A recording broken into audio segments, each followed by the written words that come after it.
അപ്പം നമ്മൾ ചക്കപ്പൊരിയാണ് ഉണ്ടാക്കാൻ പോണത്. അതിന് വേണ്ടിയിട്ട് ചക്ക ചുള പറിച്ചിട്ട്, പഴുത്ത ചക്കയാണ്, അതിന് ഉള്ളിലത്തെ കുരു കളഞ്ഞിട്ട് രണ്ടാക്കി വെച്ചിട്ടുണ്ട്.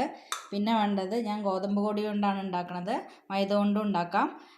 ഗോതമ്പ് പൊടി എടുത്തിടണു, പഞ്ചസാര 1 ടേബിൾ സ്പൂൺ എടുത്തിടണു, 2 സ്പൂണ് മാവ് എടുത്തിടണു, ദോശമാവോ ഇഡ്ഡലി മാവോ ആപ്പത്തിൻ്റെ മാവോ എന്തെങ്കിലും ഉണ്ടെങ്കിൽ അതെടുക്കാം, ഇല്ലെങ്കിൽ ഒരു നുള്ളു അപ്പസോഡ ഇട്ടാൽ മതി. പിന്നെ ഉപ്പ്, മഞ്ഞൾപ്പൊടി, എണ്ണ, വെളിച്ചെണ്ണ. ഇനി നമുക്ക് ഇതെല്ലാം കൂടി ഒന്ന് മിക്സ് ചെയ്യാം. ഗോതമ്പ് പൊടിയും മഞ്ഞൾപ്പൊടിയും ഉപ്പും പഞ്ചസാരയും കൂടി ഒന്ന് മിക്സ് ചെയ്ത് വയ്ക്കാം.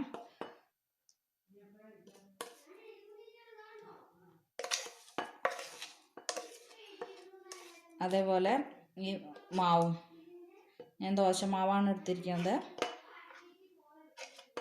ഇതിനി കുറച്ച് വെള്ളം ഒഴിച്ചിട്ട് നന്നായിട്ടൊന്ന് മിക്സ് ചെയ്ത് വയ്ക്കാം.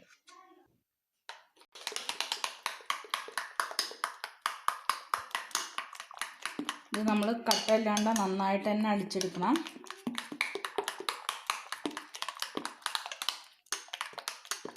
ഈ മാവ് നന്നായിട്ട് അടിച്ചെടുത്താൽ നല്ല സോഫ്റ്റായിട്ട് വരും.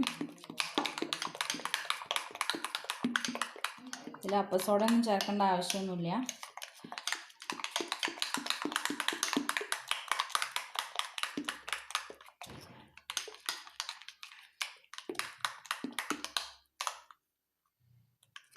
ഇനി നമ്മൾ എണ്ണ ചൂടാകാൻ വെച്ചിട്ടുണ്ട്. വെളിച്ചെണ്ണയാണ്.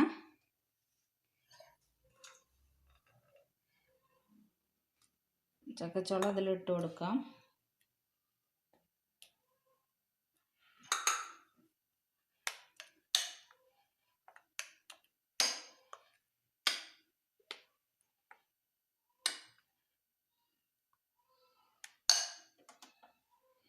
എണ്ണ ചൂടായിട്ടുണ്ട്.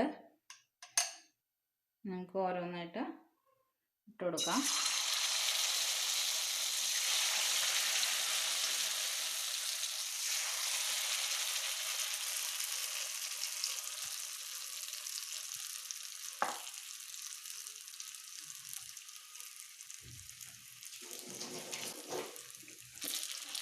ഒരു സൈഡായിട്ടുണ്ട്. ഇനി നമുക്ക് തിരിച്ചിട്ട് കൊടുക്കാം.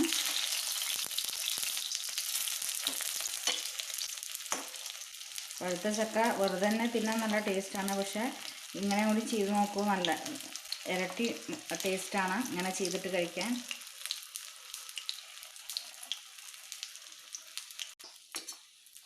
രണ്ട് സൈഡും നന്നായിട്ടായിട്ടുണ്ട്. ഇനി നമുക്കിത് എണ്ണയിൽ നിന്ന് കോരിയെടുക്കാം.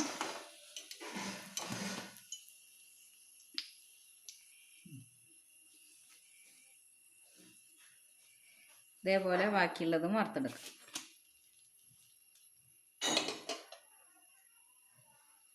അപ്പോൾ നമ്മുടെ ടേസ്റ്റി ആയിട്ടുള്ള ചക്കപ്പൊരി ഇവിടെ റെഡി ആയിട്ടുണ്ട്. അപ്പോൾ ചക്ക കഴിക്കാത്ത കുട്ടികൾക്കൊക്കെ ഇതുപോലെ ഉണ്ടാക്കി കൊടുത്താൽ അവർ കഴിച്ചോളും. അപ്പോൾ ഇഷ്ടമായാൽ ലൈക്ക് ചെയ്യൂ, ഷെയർ ചെയ്യൂ, സബ്സ്ക്രൈബ് ചെയ്യൂ.